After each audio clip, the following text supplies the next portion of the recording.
नमस्कार आप सभी को। आप देख रहे हैं ताराचंद क्लासेस। आज की वीडियो में हम पढ़ेंगे नारीवाद विचारधारा, जो कि हमारे राजनीतिक सिद्धांत बीपीएससी 101 से संबंधित है और काफ़ी ज़्यादा इम्पॉर्टेंट है। एग्ज़ाम में कई बार ये आ चुकी है।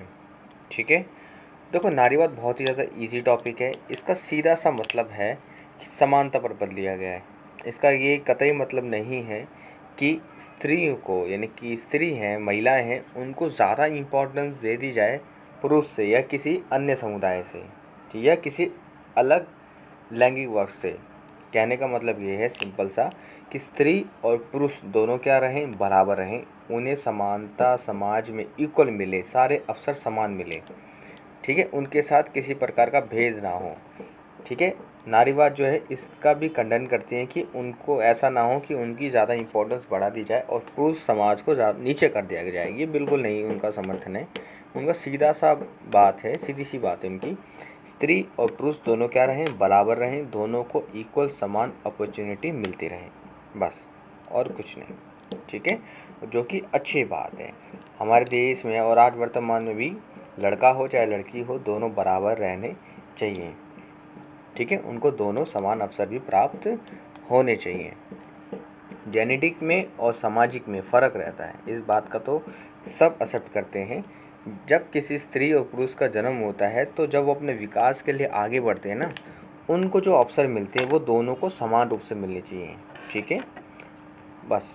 और किसी को जैविक से, यानी प्रकृति ने जिस हिसाब से बनाए हैं, अगर उनको स्पेशल सुविधाएं चाहिए तो वो उस चीज़ को उन लोगों को देना चाहिए, ताकि दोनों के बीच में समानता, इक्वलिटी बनी रहे। ठीक है, और नारीवाद के जो जनक माने जाते हैं वो है ताराबाई शिंदे। ठीक है, इन्होंने एक लेख लिखा था, पुरुष स्त्री तुलना, आधुनिक भारतीय नारीवाद का पहला लेख माना जाता है। और एक और है पंडित रामाबाई। ठीक है, पंडिता रामाबाई। ठीक है, समाज सुधारक, ब्रिटिश भारत में महिलाओं की मुक्ति के लिए अग्रणीय का मतलब होता है आगे चलने वाली पहली महिला थी ये। हमारा देश गुलाम था तो महिलाओं की आज़ादी के लिए, स्वतंत्रता के लिए इन्होंने नेतृत्व किया था। चलिए आगे बढ़ते हैं। नारीवाद, ठीक है, नारीवाद उन विचारों का समूह है जो समाज में स्त्रियों के शोषण का अंत करना चाहते हैं और स्त्री पुरुष की समानता यानी इक्वलिटी स्थापित करना चाहते हैं। समझ रहे हो, इक्वलिटी इनको स्थापित करनी है, और जो कि होनी चाहिए। ऐसा नहीं है कि उनको ज़्यादा इम्पोर्टेंट, वो एक ज़्यादा इम्पोर्टेंट के पक्ष में नहीं है। उनका सीधा सा मतलब है दोनों के बीच में इक्वलिटी होए, रहनी चाहिए। इनकी मुख्य मान्यता ये है कि समाज में लिंग यानी जेंडर के आधार पर शक्ति की विस्तृत प्रयोग किया जाता है, यानी कि पावर का मिसयूज़ होता है जेंडर पर। शक्ति के विश्लेषण में इस दृष्टिकोण को लिंग पर्सपेक्टिव यानी कि जेंडर पर्सपेक्टिव की संज्ञा दी जाती है। ये सिद्धांत पितृतंत्र है, यानी पितृसत्तात्मक है, यानी कि पुरुष प्रधान वाला को समाज व्यवस्था का प्रधान लक्षण मानता है। यानी कि जब शक्ति का विभाजन होता है तो यहाँ पे पुरुष को ज़्यादा शक्ति मिल जाती है समाज में, स्त्री को नहीं। नारीवाद स्वयं राजनीति की नई परिभाषा की मांग करता है। इसका दावा है कि पुरुष की शक्ति केवल सार्वजनिक क्षेत्र तक सीमित नहीं है, बल्कि वह जीवन के अंतरंग या व्यक्तिगत क्षेत्र तक फैली गई है। यानी कि जो भी समाज का जो भी एक क्षेत्र है ना, जो भी इलाका, जो क्षेत्र होते हैं समाज के, हर क्षेत्र तक पुरुष प्रधान की पहुंच होती है। इसलिए महिलाओं की भी उस हर इलाके तक पहुंच होनी चाहिए, वो चाहे वो राजनीतिक क्षेत्र हो, चाहे वो घर का एक इलाका हो, हर इलाके में महिलाओं की भी पहुंच इक्वल होनी चाहिए, होनी भी चाहिए भाई, बिल्कुल। पितृतंत्रीय प्रभुत्व, ठीक है, यानी पुरुष प्रधान, केवल स्त्रियों के सार्वजनिक जीवन, इसका मतलब यहाँ पे भाई जीवन लिखा है, इधर जीवन लिखा है, जीवन को प्रभावित नहीं करता, बल्कि ये परिवार और यौन संबंधों जैसे नितांत का मतलब होता है निश्चित रूप से व्यक्तिगत क्षेत्र में भी स्त्रियों पर पुरुष के आधिपत्य का मतलब होता है अधिकार। ठीक है, प्रभुत्व, ठीक है, प्रभुत्व निश्चित रूप से का ये रहा। ठीक है, अधिकार यानी कि इसका प्रभुत्व का सूचक है। सूचक का मतलब होता है इंडेक्स है, एक स्तर है, यानी कि जो पुरुष है ना, वो व्यक्तिगत स्तर पर भी हावी रहता है महिला के ऊपर। नारीवाद ये मांग करता है कि जीवन के जिन क्षेत्रों को व्यक्तिगत क्षेत्र मानकर राजनीति के दायरे से बाहर रखा जाता है, उनकी राजनीतिक प्रकृति पॉलिटिकल नेचर को मान्यता देते हुए इस क्षेत्र में भी पुरुष शक्ति को चुनौती दी जानी चाहिए। कहने का मतलब यह है कि ये बोल दिया जाता है कि राजा तो एक पुरुष होगा, महिला नहीं हो सकती है। तो इस विचारधारा को ख़त्म करो, महिलाओं को भी गद्दी तक लेके जाओ, उनको भी बनाया जाए।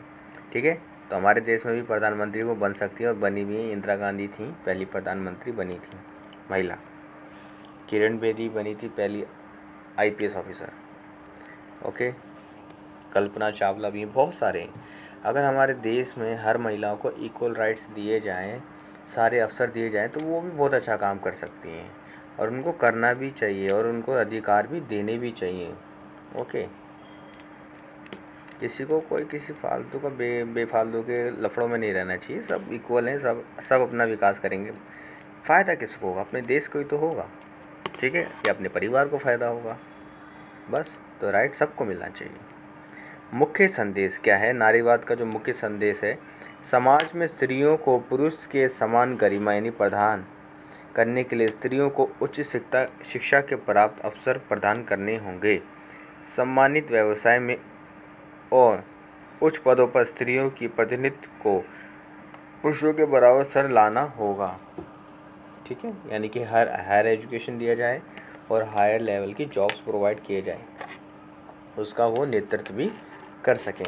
ठीक है, तो ये होना भी चाहिए। सभी लोगों को पढ़ाना चाहिए। ये नहीं बोलना चाहिए बच्चियों को हम आपकी शादी ही करा रहे हैं, पढ़ाई थोड़ी रोक रहे हैं, आप शादी कर लो फिर पढ़ते रहना। ऐसा नहीं करना चाहिए। नारीवाद एक ऐसी विचारधारा है जो स्त्री और पुरुष के समान अधिकारों पर बल देती है। नारीवाद एक ऐसी विचारधारा है जो आज की वीडियो में सिर्फ नारीवाद की विचारधारा, डेफिनेशन, उसका नेचर समझ रहे हैं। ठीक है, 3-4 वीडियो में नारीवाद टॉपिक ख़त्म हो जाएगा और आपके रिस्पॉन्स पे डिपेंड करता है कि वीडियो कब आए, कितनी जल्दी आएगी, नहीं आएगी। अच्छी लगती तो भाई सब्सक्राइब करा करो, आ जाता है हमारे पास नोटिफिकेशन आता है कौन करता है कौन नहीं करते, तो कर दिया करो यार। रूढ़िवाद जो विचारधारा है उसकी एक ही वीडियो देख लेना, सेकंड वाली जो इग्नू की बुक से है। अगर समझ आए तो ठीक है, ना समझ उसे मत देखना, पहली वाली ही देख लेना, वही बहुत है। नारीवाद एक ऐसी विचारधारा है जो स्त्री और पुरुष के समान अधिकारों पर बल देती है। के अनुसार, नारीवाद के अनुसार स्त्री और पुरुष के बीच बहुत सारी असमानताएं, ये ना तो प्राकृतिक है और ना ही आवश्यक है। इसलिए इन आवश्यकताओं में बदला जा सकता है ताकि स्त्री और पुरुष एक सामान्य जीवन व्यतीत कर सकें। ठीक है, पहला है पितृसत्ता, पुरुष प्रधान।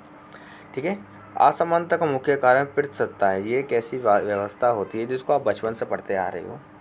ये एक ऐसी व्यवस्था होती है जिसमें पुरुष को प्रधान समझा जाता है और पुरुष को स्त्रियों के मुकाबले ज़्यादा महत्व दिया जाता है। उदाहरण के लिए भारतीय पुरुष प्रधान समाज के पुरुष ही परिवार का मुखिया होता है। लड़कों की शिक्षा, पालन पोषण और आज़ादी के विशेष महत्व दिया जाता है।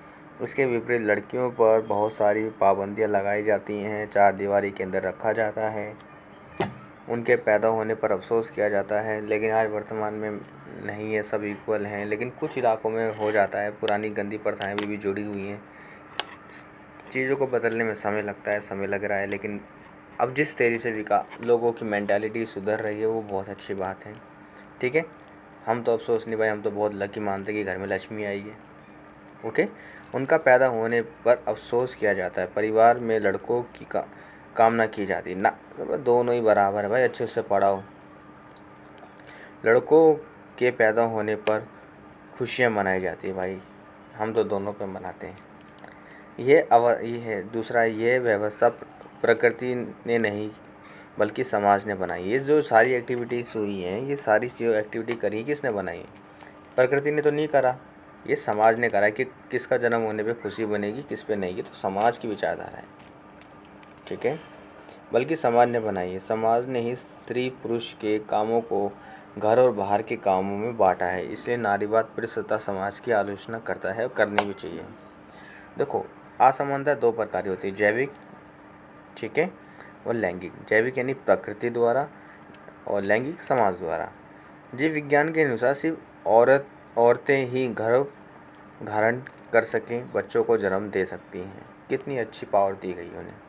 पुरुष ऐसा नहीं कर सकते, लेकिन यह ज़रूरी नहीं कि बच्चों का पालन पोषण भी स्त्री ही करे। पुरुष भी बच्चों का पालन पोषण कर सकते हैं। घर और बाहर के कामों को बांटकर समानता स्थापित की जा सकती है। इसके ऊपर बहुत बड़ा लेख लिख सकते हो आप अपने हिसाब से कि इन दोनों जो असमानता हमारे सोसाइटी में फैला दी जाती है, इसको किस तरह रिजॉल्व करें। सीधा सा यहाँ पे लिख दी गई सिंपल लाइन कि ज़रूरी तो नहीं कि बच्चों का पालन पोषण जो है स्त्री ही करे, वो आदमी भी पालन पोषण क्या है कर सकता है बच्चों का। ठीक है, उनका रख रखाव, घर के काम बांटे जा सकते हैं। ठीक है, जिससे एक दूसरे को वो असहज महसूस ना करें। ऐसा नहीं होना चाहिए।